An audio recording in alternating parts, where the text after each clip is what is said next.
Welcome to Insight. By the flanks of the social safety programs in Nigeria, there is a social register in place, and it's been a gradual exercise. Where is that social register now? Have we covered the 36 states of the Federation? Because if the register is ready, then other social safety net programs in the country will be mining from there to give to their would-be participants. So our focus on discussion segment of the program today will be taking a look at the place and where the register has reached. The last time we did the program, we had 26 states captured. Where are we with it, and how helpful has it been so far? On interview segment, we shall be looking at the presidential panel on recovery of public property in Nigeria. We have heard of arrests, persecutions. Are they covering milestones? Is there traction? Have they lost shape? That will be the focus on interview segment. And on media review? Well, on the media review segment of the program, we will be taking a look at the social protection policy and programming landscape in Nigeria. How effective is this? Of course, there are several factors involved: poverty, insecurity, HIV and AIDS, and so many other factors. So we shall be taking a look at the role of the media in driving this policy. You know, no matter how robust a policy is, if there's no visibility given it, or if there are no interpretations by the media, people don't get to understand it. There's no comprehension. Okay. Up next on Insight is discussion segment. On the way.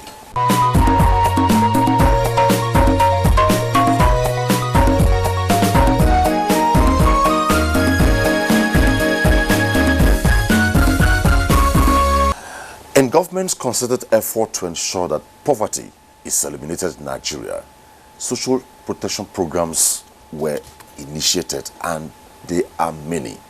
But in achieving results, the National Social Safety Net Coordinating Office, NASCO, was established. And what is the function of this office? We had it before on this program, and what we're told then was that there was a mapping, the guest will explain further, that of would-be beneficiaries, so that people will be, he has a word called mining from there to the beneficiaries. So our focus today is the National Social Safety Net Office, Office of the Vice President of the Federal Republic of Nigeria. My guest is the National Coordinator of that office, Iorwa, Apera. Good to have you on Insight. Thank you, Omi. Thanks for having me again. Okay. The last time we talked in government's effort to eliminate poverty in Nigeria, yes, you came on board. That was before SPEC 2019. Yes. Now, after SPEC 2019, where are we? Well, SPEC 2019 did showcase some of our contributions to the global social protection space, but also the global poverty alleviation efforts the country is making. It brought experts from all over the world. We had interestingly also the Deputy Secretary General of the UN, who was also in the country and also came. She had a good time with us, and the results of that encounter or interaction with her, it's already yielding fruitful results. But beyond that, it did establish very clearly the efforts of government in establishing first the National Social Register, which I oversee, but also coordinating the social safety nets programs that the federal government has now, that I also oversee. But also, how did that then relate with the social investment programs that government also have on the plate and they are working with? Now, all of this come together through a holistic approach of the government in alleviating poverty in Nigeria. Okay, now, your social safety net, right? Net, register. Yes. What's the update? The update of was a state-by-state analysis of the update. Yes. In brief. So the last time I was here, I told you that we had the social register across 23 states or so, and there were about 655,000 poor and vulnerable households. Well, this is about 3 months down the line, and I'm happy to say that right now we have the presence of the register in 32 states of the Federation, including Abuja.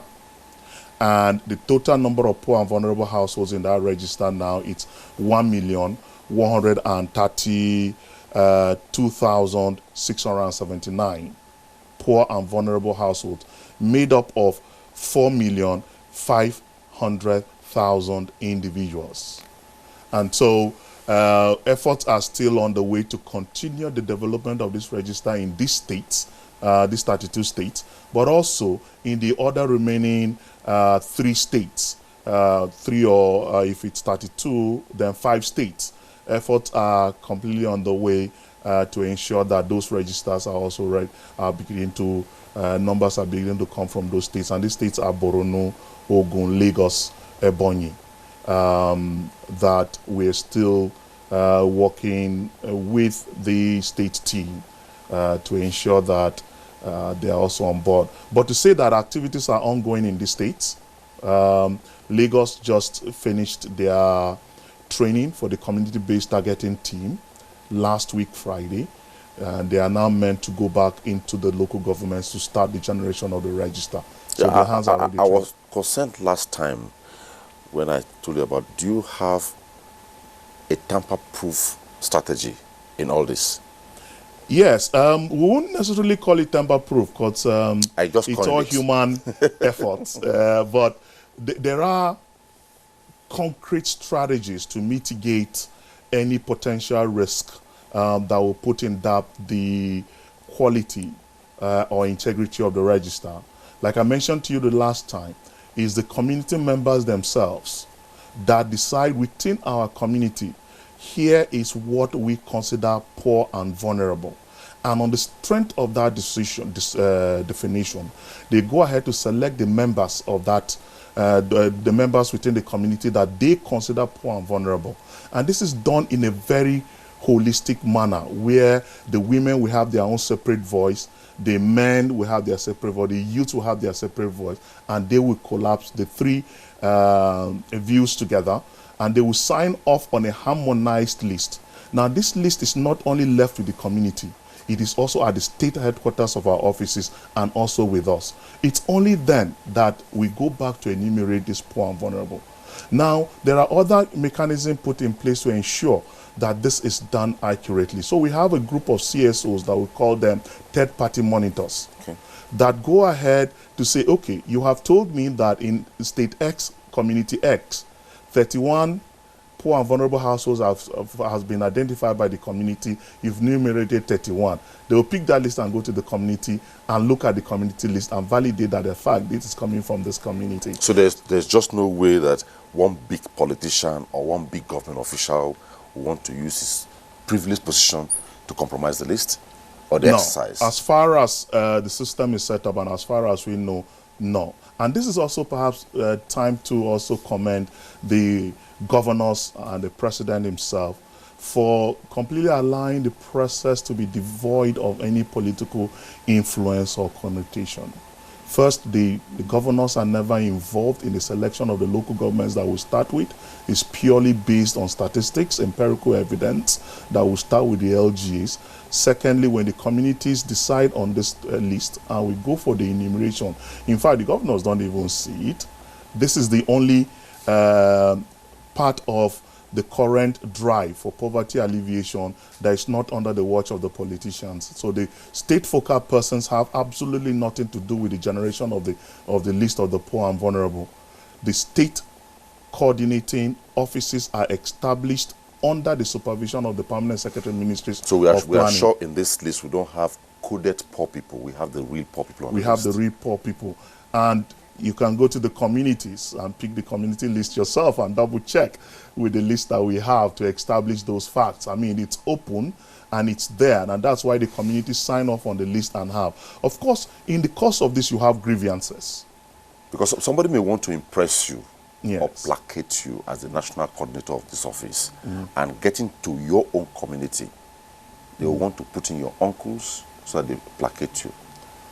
Of course. Don't you imagine that? The first thing is, did the community select my uncle or cousin or father or anyone? Is the name on the community list that the community members themselves have signed off that we agree this is the people that we have selected as poor and vulnerable? Tick yes, yes, yes, then perhaps. But if no, at any point... Would any of your relatives be a poor relative? Of course. That goes without saying. We have poor people everywhere. I mean, relatively, if you ask me, I'm a poor man as well, right? But if the community does not decide that I'm poor, within their context, I'm considered poor and vulnerable, then maybe. So if you come to a Mitama community, for instance, we have a guideline for them. of course, clearly. Okay, let's move on. This list will be asking so many questions. Yes. What is this list all about? There are so many poverty intervention programs. There are so many unemployment intervention programs. Yeah. How is this list being utilized by the social protection programs of government? So, individual social initiatives mine from this register. So they have targeting the poor of the poorest. So they will come to this register and say, okay, here is what I want, the intervention I want to do. My intervention is to pull dropouts or unemployed people who from poor and vulnerable homes in Nigeria, to give them a placement in vocations, to start them up on small businesses. They would come and mine exactly. So I would disaggregate this list, for instance, from those age 18 to 35 who are unemployed.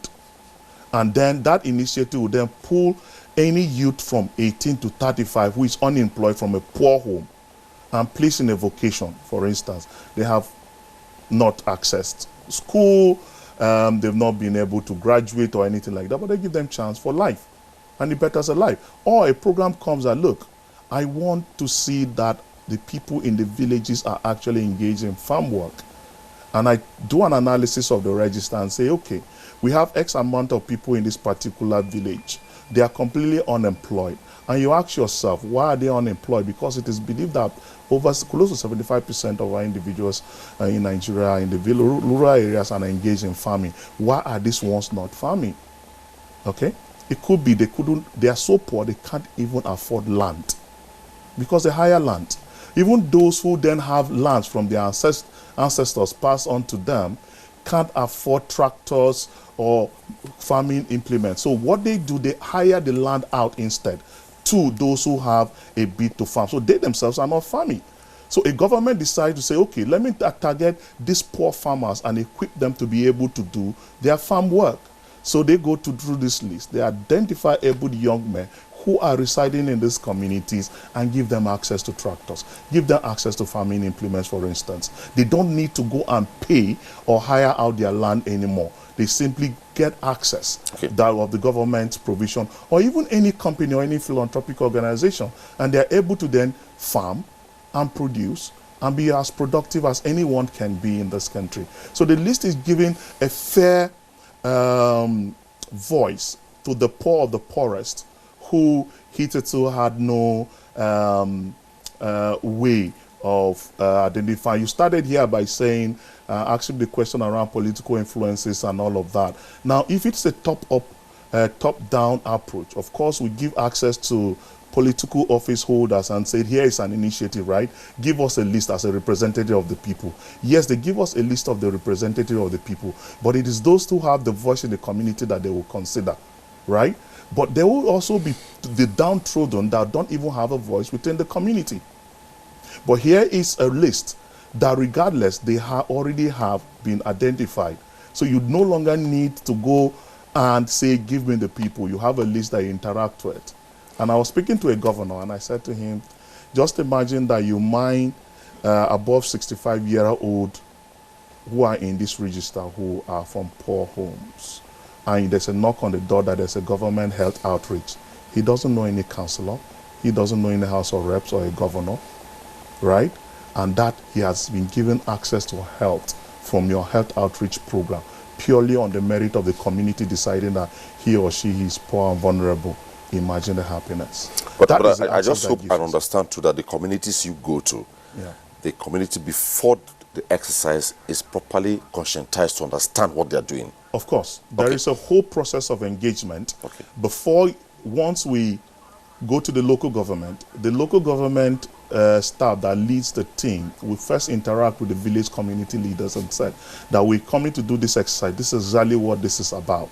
They will then go ahead to mobilize the community members themselves and sensitize them on the day of the community engagement, there's also a plenary that is held by all the community members before they are even divided into 3 focal So groups. they are all they are Absolutely. okay, beautiful. Absolutely. Now, how do you place NPAR, conditional cash transfer, and other social protection programs that I may not be able to remember now? NPAR, is it poverty related? Of course it is. It is poverty related, you would say, but it's also giving fair opportunity to all Nigerians who are unemployed. So under the Empower scheme, you go on the portal, and as an undergraduate or as a graduate who has no job or any category of the Empower scheme, and you apply. You apply completely through a transparent process, and the system then sort of, based on the criteria, select. So they selected the first 200,000 that accessed it, then the next 300,000, and it goes on. Now, it is very clear. Now, within that space, there would be my son, who is a graduate that has applied,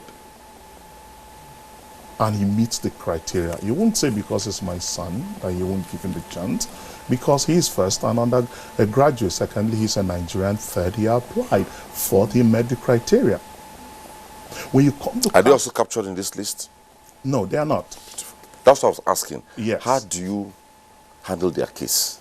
Because it is an open... If there's no lists? No. Okay. Because the criteria for enlisting in the program determines it. Okay. The Empower criteria is for all graduates of Nigerian descent that has access, no matter where you're living or who you are. Once you're a graduate, you're unemployed, and you have interest in any of either and teach and med and agro, whatever, you apply to it. For the register, the government deliberately is targeting the poorest of the poor, and is taking it from the point of view of this list, because the community are now identifying those amongst them. So this is targeted at the poor and vulnerable, versus Empower that is targeted at the unemployed. Beautiful. But all has one in the index: poverty. To take us as far as away from it as possible. Okay. There is a concern. I've not heard you talk about maybe working with the National Identity Management Commission, National Population Commission, or which other agency again that has to do with data capturing for Nigerians. Are you working together with them? Of course, I believe that yeah, data is not limited to only one issue. It can solve so many problems. Yes. So we are working very closely with NIMSI. At the beginning of last year, we had first met with NIMSI and other agencies, including Population Commission, the Bankers Union that does the BVN and Co., and Bureau of Statistics, and we harmonized our data collecting instrument that we call our checklist. So if you see the checklist of the poor and vulnerable from the biodata, is the same format that the NIMSI takes. The only difference between us and NIMSI is that we do not capture the biometrics. Even at that, we are now working with NIMSI. We just came up with a concept note and an agreement with NIMSI to start biometrics, and we are piloting it in one of the local governments here in the FCT. If that is then successful, then we're taking it ahead to ensure that even on the poor and vulnerable list, we are also capturing biometrics. Now, when you look at the checklist that we have harmonized with NIMSI, there is also a data point of the NIMSI number. Okay. So for individuals even within that list that already have a NIMSI number, the NIMSI number is captured. And so it makes integration quite easy. So somehow, yes, if, for instance, there is going to be a national population census, for instance, would this data be very useful to them? Of course, for planning, it gives you an idea of the total number of people that they're in. Now, the poverty map, as we call it, has from the poor to the poorest LGA. It is ranked by a poverty coefficient, or what the statisticians call it. From the poor to the poorest LGA. Okay. So in every state.